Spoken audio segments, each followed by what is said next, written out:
Olá, pessoal. Agora a gente vai falar sobre a segunda parte a respeito da terapia cognitivo-comportamental.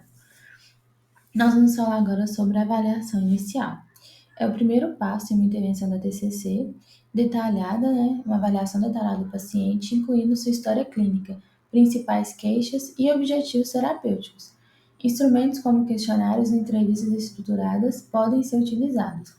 Além da avaliação, é feita a conceituação de caso ou conceitualização cognitiva, que consiste em analisar todo o contexto do paciente, a partir disso, pensar em intervenções mais eficazes. É feita ao longo de todo o processo psicoterapêutico e de forma conjunta com o paciente. Então, a conceituação de caso, ela é basicamente você fazer um apanhado de todo o processo terapêutico de cada paciente que você tem. Então, ela começa já na sessão inicial, na anamnese, que você vai ver o contexto que essa pessoa vive, quais as principais queixas, o que ela considera importante tratar, o que você percebe também que é importante tratar. Então, igual está escrito aqui, que tem as principais queixas e objetivos terapêuticos. É muito comum os pacientes terem comorbidades, ou seja, eles terem mais de um transtorno. Então, nessa conceituação, é importante que você veja qual transtorno você e o paciente acham importante priorizar, para o tratamento, qual que está dando mais prejuízo, para a gente poder fazer uma ordem de tratamento e ver qual que a gente vai tratar, dentre outras questões, E ela deve ser feita em conjunto com o paciente, porque a terapia cognitivo-comportamental vai priorizar essa questão dele ser bem ativo no seu próprio processo psicoterapêutico, assim como a gente também é direcionando esse processo, mas em conjunto dele. Então, as sessões são estruturadas e a estrutura delas são no formato de que, primeiro, a gente faz uma revisão da última sessão, definição de agenda, falar sobre o que nós vamos falar na sessão, tem a discussão de tópicos prioritários, aplicação de técnicas e intervenções e a designação de tarefas para casa, que a gente vai falar um pouquinho mais adiante sobre o que elas são. As sessões são estruturadas, pois é uma terapia diretiva, em que o psicólogo conduz o processo psicoterápico e é importante seguir a estrutura a fim de obter os resultados clínicos esperados. Porém, é importante também ter flexibilidade para caminhar no ritmo do paciente, sempre junto dele e também sem prever resultados, pois não é possível garanti-los.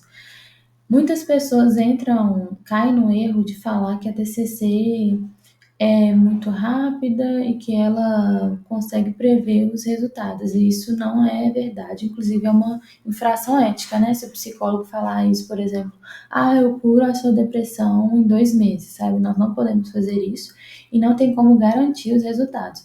O que nós temos são estudos, que indicam que a TCC é eficaz para tais transtornos. Só que a gente segue o protocolo, de tratamento, mas não tem como garantir que vai ter tal resultado em determinado tempo, justamente porque cada pessoa é um universo diferente e não tem como a gente garantir isso. E ela é diretiva nesse sentido, de que não é algo solto, a gente conduz o processo psicoterápico junto do paciente de uma forma individualizada. E o uso de tarefas para casa. As tarefas para casa são um componente essencial da TCC, permitindo que os pacientes pratiquem as habilidades aprendidas durante a sessão em seu dia a dia. Exemplos incluem registro de pensamentos, experimentos comportamentais e exercícios de relaxamento. São originalmente chamados de planos de ação e sua importância é a de manter o paciente engajado no próprio tratamento e colocar em prática o que é trabalhado na sessão, para que possa aprender e se observar mais. Então, as tarefas de casa, que são comumente chamadas assim, que são os planos de ação, eles consistem em combinar com o paciente algo que ele possa fazer ao longo da semana. Por quê? Não seria tão eficaz a gente fazer simplesmente uma sessão semanal e ao longo da semana passar despercebido e o paciente não fazer nada a respeito do que a gente conversou. O mais interessante é a gente falar sobre algumas questões na sessão e combinar com ele o que ele pode fazer ao longo da semana para que ele não perca essa evolução e para que ele reflita e coloque em prática o que foi conversado. Então, tem o RPD, né, que é Registro de Pensamentos Disfuncionais, que ele é muito passado como plano de ação, e vamos falar um exemplo assim de depressão. Na depressão, a gente trabalha muito a ativação comportamental, né, que é tentar fazer com que o paciente volte a realizar atividades que ele não realizava antes. Então, a gente pode passar isso também como plano de ação. Se é um paciente que gostava muito, por exemplo, de fazer atividade física e foi deixando de fazer, a gente combina com ele de fazer 1 ou 2 vezes na semana para ele dar conta e aumentar o senso de autoeficácia, né? Para ele sentir que ele dá conta de fazer as coisas, de que ele consegue melhorar. É muito importante que eles sejam combinados, né, entre psicólogo e paciente e possíveis de serem realmente feitos para que o tratamento tenha mais chances de êxito.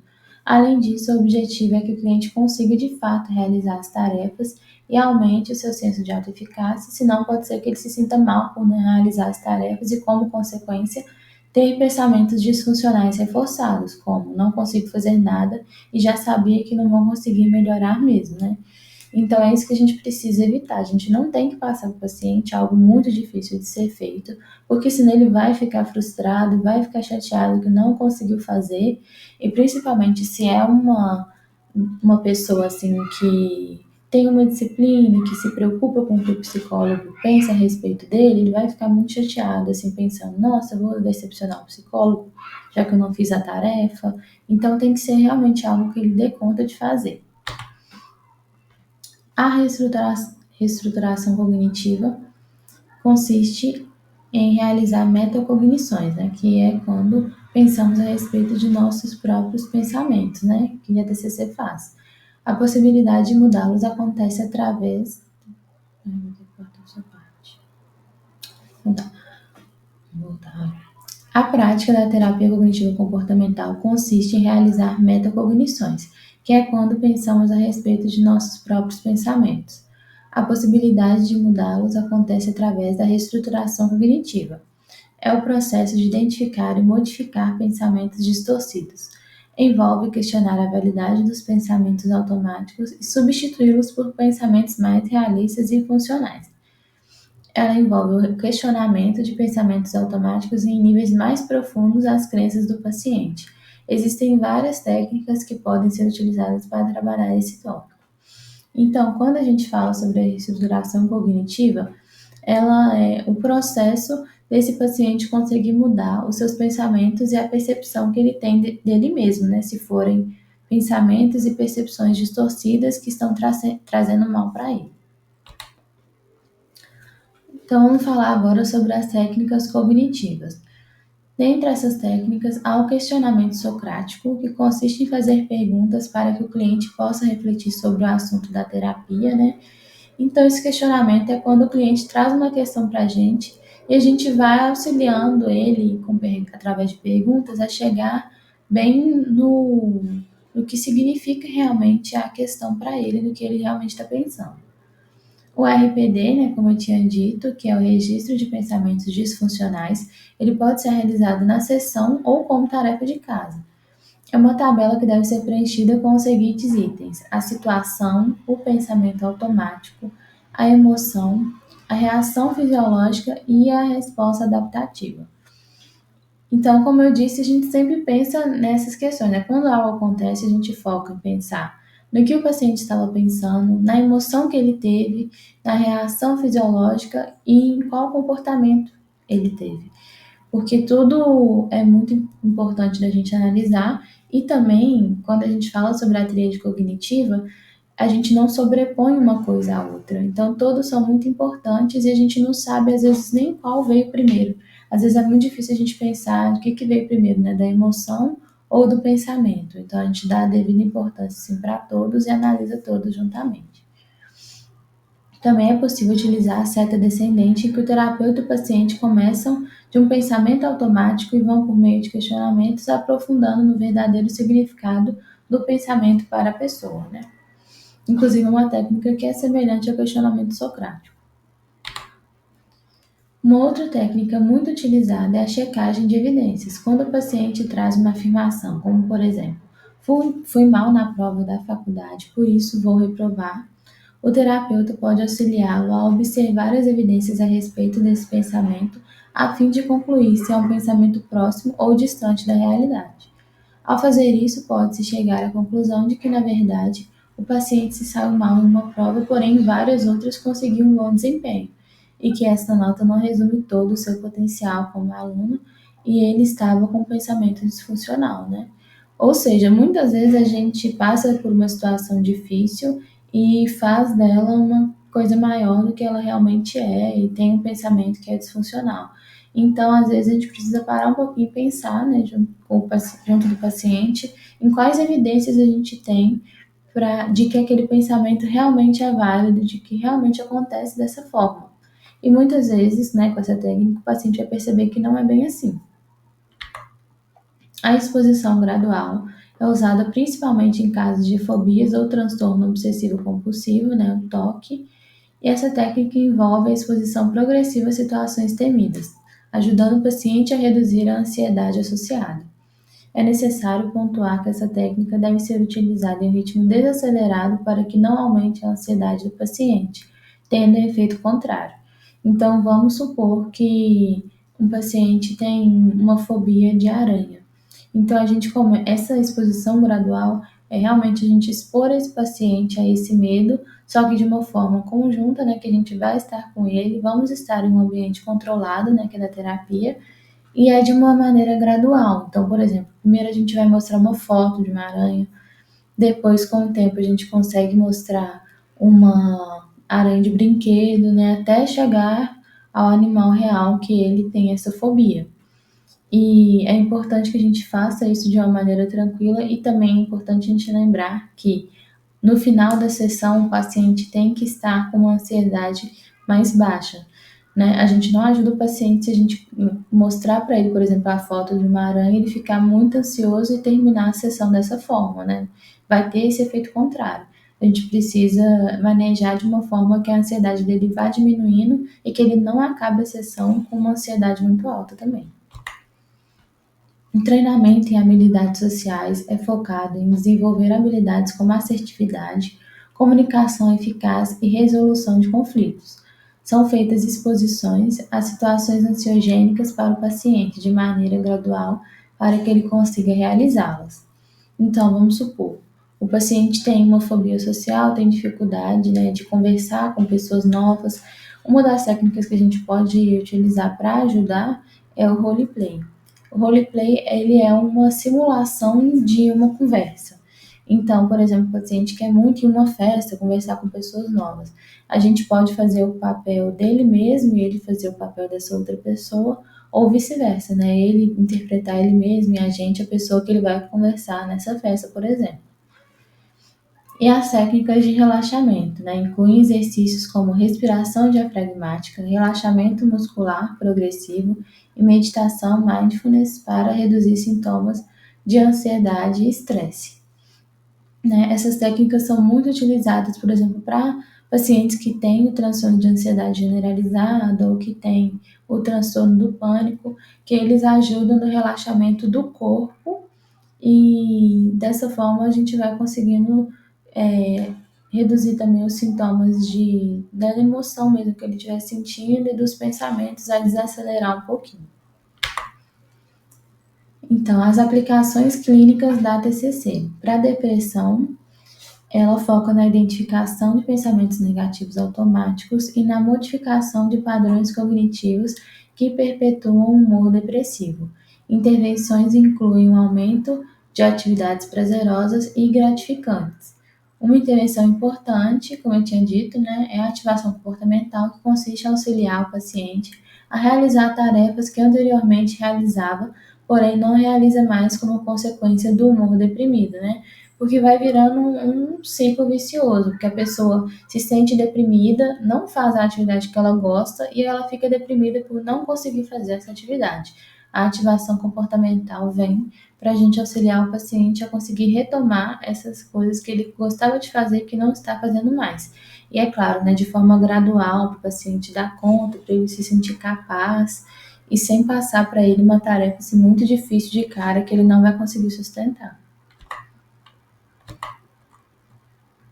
Nos transtornos de ansiedade, como ansiedade generalizada, fobia e transtornos do pânico, a TCC utiliza técnicas como a reestruturação cognitiva, exposição gradual e relaxamento, né, que a gente já citou anteriormente. Para os momentos das crises de ansiedade, as técnicas de respiração costumam ajudar a diminuir os sintomas e as técnicas cognitivas têm o foco de questionar e modificar os pensamentos disfuncionais que causam ansiedade. E a respeito dessas técnicas de respiração, de relaxamento, é bom também que a gente treine com o paciente durante a sessão para que ele saiba como fazer e até para que ele dê conta, porque se ele for tentar de uma vez no momento em que ele está ansioso, tem uma chance de não dar certo e de ter o efeito contrário. No toque, né? A terapia de exposição com prevenção de resposta é uma das estratégias mais eficazes para o tratamento do toque, auxiliando o paciente a resistir aos impulsos compulsivos, e deve ser realizada de forma gradual, respeitando os limites do paciente, né? É como eu falei, é um tratamento individualizado e a gente vai seguir o ritmo do paciente no que ele der conta. O transtorno de estresse pós-traumático inclui intervenções como reprocessamento cognitivo e exposição prolongada para ajudar o paciente a processar e reduzir os sintomas relacionados ao trauma. As evidências científicas e avanços da TCC. Estudos e meta-análises. Mais de 300 ensaios clínicos controlados comprovam a eficácia da TCC para uma ampla gama de transtornos psicológicos. Comparada a outras formas de psicoterapia, a TCC tem resultados equivalentes ou superiores, especialmente no tratamento de depressão e ansiedade, né? Então, muitos profissionais que utilizam da TCC e que estudam a TCC defendem que a TCC é padrão ouro de tratamento para vários transtornos. Entre eles, a gente tem a depressão, a ansiedade, o toque, TDAH, esquizofrenia, transtorno bipolar. Agora, os que eu lembro são esses, eu não sei se tem outros, né? Mas eles têm evidências robustas de que é o melhor tratamento, né, e o mais indicado para esses transtornos. Os avanços recentes, técnicas modernas, como terapia cognitiva comportamental baseada em mindfulness e terapia de aceitação e compromisso, né, que a gente vai falar um pouquinho mais adiante, expandem os princípios da TCC, integrando elementos de aceitação e consciência plena. A formação em TCC. Para atuar com TCC, é essencial que o psicólogo busque formação específica, incluindo curso, supervisão clínica e estudo contínuo, né? E isso é importante em qualquer abordagem, na verdade, que a gente for utilizar, né? Enquanto psicólogo, a gente precisa sempre estar se aprimorando e lembrando que psicologia é uma ciência e a ciência sempre vai avançando, né? E tendo outras evidências científicas, a gente precisa estar atento a isso e se atualizar. E agora vamos falar dos limites da TCC. Embora seja amplamente eficaz, a TCC não é indicada para todos os casos. A avaliação inicial é crucial para determinar a abordagem terapêutica mais adequada. Assim como toda abordagem da psicologia, é importante que o paciente consiga aderir à terapia e realizar o que é proposto para ter a melhora do seu estado mental, e existem casos que outras abordagens possuem resultados melhores. Por exemplo, o tratamento do transtorno de personalidade borderline possui melhores resultados com a terapia comportamental dialética, que inclusive é mais um capítulo, né, que a gente vai tratar, e que para DBT, não, para o transtorno de personalidade borderline, a DBT, que é a terapia comportamental dialética, é a mais indicada como tratamento, né, que é considerado o padrão ouro. Que inclusive esse é o único transtorno de personalidade que tem um tratamento que é considerado padrão ouro, que tem um tratamento que é mais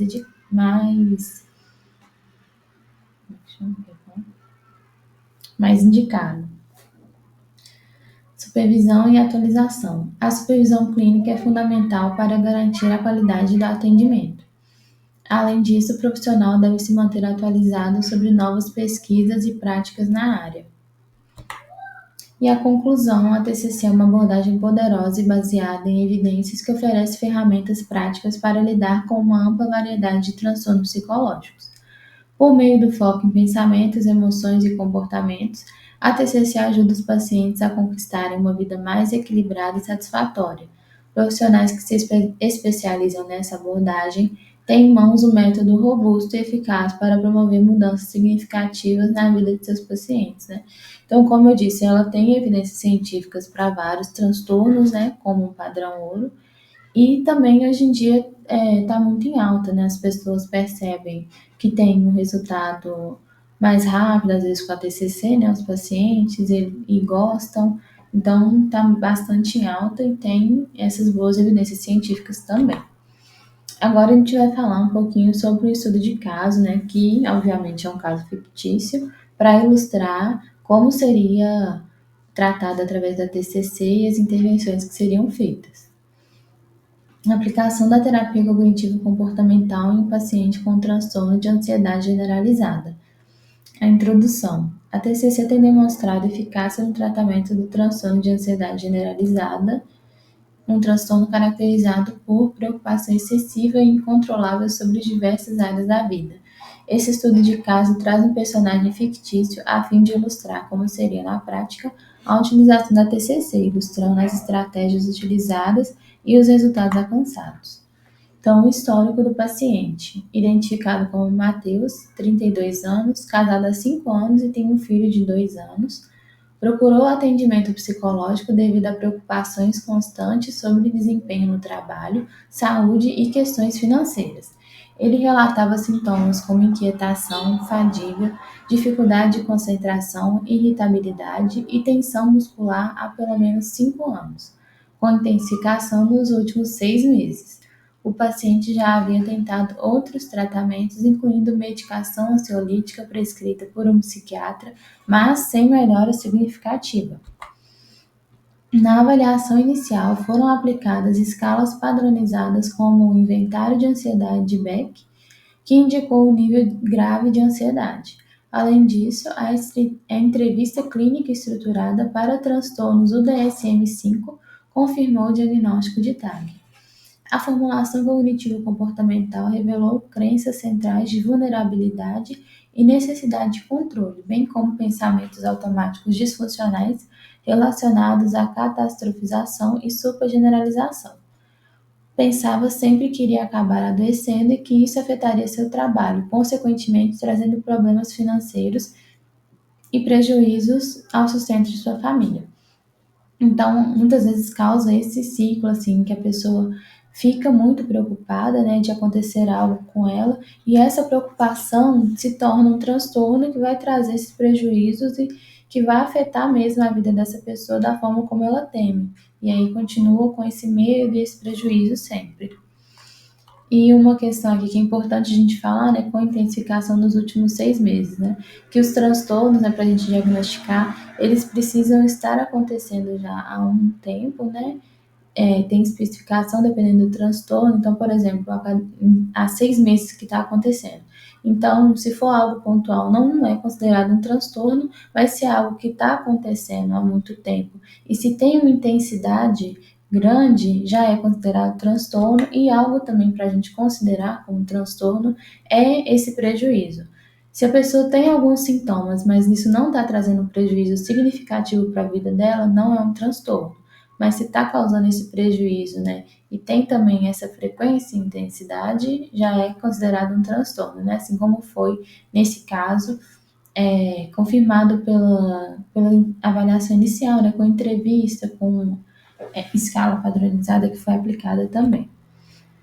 Através das sessões iniciais, foi possível entender o contexto em que o paciente se insere e o que aprendeu em seu seio familiar.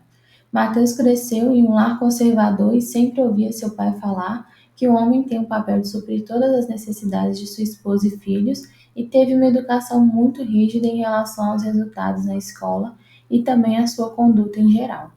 Com o tempo, desenvolveu a crença de que não daria conta de assumir as responsabilidades de sua família e mantinha sempre o pensamento de que algo ruim iria acontecer à sua saúde e ficaria impossibilitado de cumprir suas responsabilidades. Quando fazia algo de errado, sempre pensava: se não consigo fazer isso, não consigo fazer mais nada, né?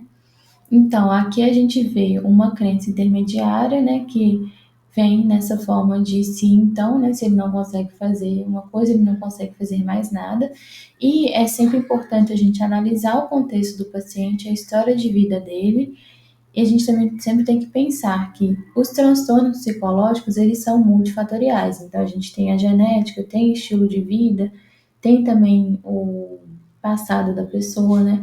Então, quando a gente traz esse passado e a maneira como ele internalizou as questões da família dele, não quer dizer que são a única causa, mas quer dizer que foi um ambiente propício, né, para gerar essa ansiedade que ele tem, e também quer dizer que esse ambiente que era propício juntou com a forma que ele internalizou essas questões e que culminou no transtorno de ansiedade. O paciente estava tendo também prejuízos sociais, pois não conseguia um bom desempenho em seu trabalho e passava pouco tempo com sua família devido à ansiedade constante.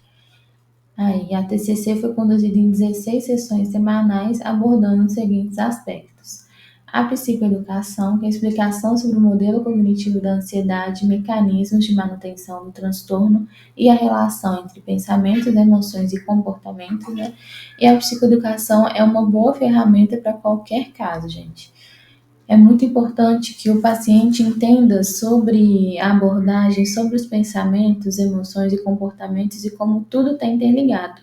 Porque como a TCC preza por um tratamento que traga autonomia para o paciente, é importante que ele aprenda a caminhar sozinho. E ele vai aprender durante o processo psicoterapêutico e depois ele vai dar conta de seguir sozinho, né, com todo esse aprendizado que ele conseguiu levar da terapia que a gente vai explicar para ele.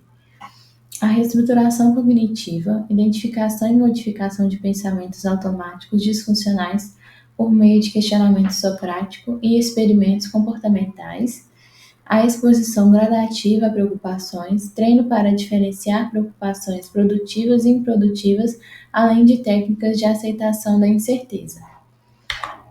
O treinamento em relaxamento, técnicas de respiração diafragmática e relaxamento muscular progressivo para reduzir a ativação fisiológica, a resolução de problemas e o desenvolvimento de estratégias eficazes para lidar com situações estressantes de forma adaptativa e a prevenção de recaída, que é a revisão dos aprendizados e elaboração de um plano de enfrentamento para situações futuras.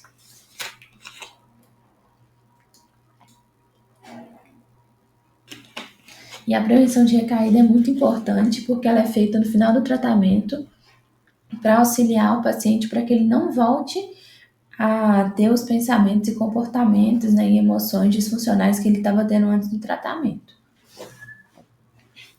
Ao final do tratamento, Matheus apresentou redução significativa dos níveis de ansiedade, conforme medido pelo BAI, que foi a escala padronizada que ele tinha feito anteriormente, né, e foi feita novamente. Ele relatou maior controle sobre suas preocupações, melhor qualidade de sono e redução da tensão muscular. Além disso, desenvolveu maior flexibilidade cognitiva e estratégias para lidar com incertezas de forma mais funcional. Conseguiu também melhorar a convivência com sua esposa e o filho, além de lidar com seu trabalho de maneira mais saudável, seu medo constante de algo dar errado. E a conclusão sobre o caso de Matheus ilustra a eficácia da TCC no tratamento da TAG, demonstrando a importância da reestruturação cognitiva, da exposição a preocupações e do treinamento e habilidades de enfrentamento. A abordagem estruturada e baseada em evidências da TCC permitiu ao paciente desenvolver autonomia e resiliência, promovendo uma melhora significativa em sua qualidade de vida. E agora nós vamos dar uma pausa e vamos voltar para a gente falar um pouquinho sobre a análise do comportamento, que é a segunda abordagem que a gente vai tratar na apostila.